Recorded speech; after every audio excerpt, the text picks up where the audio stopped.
Do you remember the first time you realized your friends were of different races?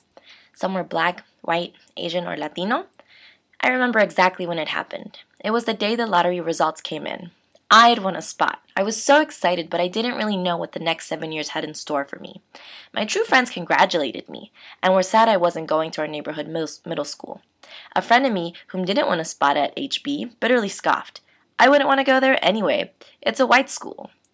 I didn't know what she meant by white, but that's the day my racial consciousness awoke. It's a white school floated in and out of my mind the entire summer before I started 6th grade. She said it so ominously, as if white were a bad thing. What did she mean? I found out exactly what she meant on the first day of school. Never in my life had my difference been made so apparent. I looked physically different. I had dark skin, dark hair, brown eyes. They had light skin, blonde hair, blue eyes. I ate different foods. I brought leftover arroz con pollo or ate a free lunch. They brought nicely packaged PB&J sandwiches for lunch. I lived in a different, farther away ghetto neighborhood, so I rode the bus along with the other few students of color. They got dropped off to school by their parents. I spent my weekends differently. I hung out with my family, and they were cool and hung out at the mall. I tried making friends despite our differences. I changed parts of my identity, hoping I finally fit in. I stopped listening to Spanish music and tried convincing myself I liked Blink-182 and Green Day. The harder I tried to fit in, the more I denied parts of my identity, the more I was pushed to the margins of this microcosm of society, and the worse I felt about myself. This identity struggle was exhausting. I was done. If they couldn't accept me for who I was, then why should I try to be their friend? Every morning from 6th to 8th grade, I'd wake up with a gigantic pit of anxiety in my stomach. I dreaded going to school. I was tired of having my peers roll their eyes, loudly sigh, or even mutter, "There she goes again," whenever I asked if we'd be reading anything by a Latino author, or if we'd be learning anything about Latino America.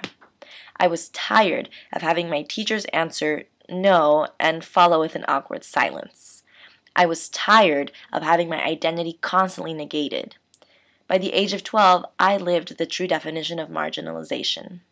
I'd come home bawling, begging my mom to let me transfer to the neighborhood school where my Latino friends would understand me. As much as it pained my mom to see me suffer, she knew the long-term benefits I'd reap from attending HB would outweigh the short-term costs. Although I learned to cope with the marginalization, burying myself in work and priding my identity in my academic accomplishments, it is this socio-emotional distress that contributes to the underachievement of many students of color. I've spent my time at Stanford becoming well-versed in issues of race and ethnicity in educational contexts. I'm thoroughly convinced that in America's growing multicultural society, teachers must have strong understandings of the sociocultural contexts from which their students come, and how those students' backgrounds may inform the students' educational experiences.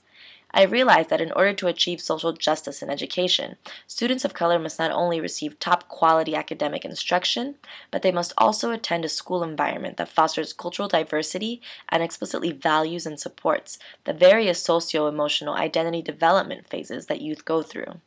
In order to achieve this, I foresee large-scale changes throughout teacher preparation programs. I hope to contribute to this large-scale change one day.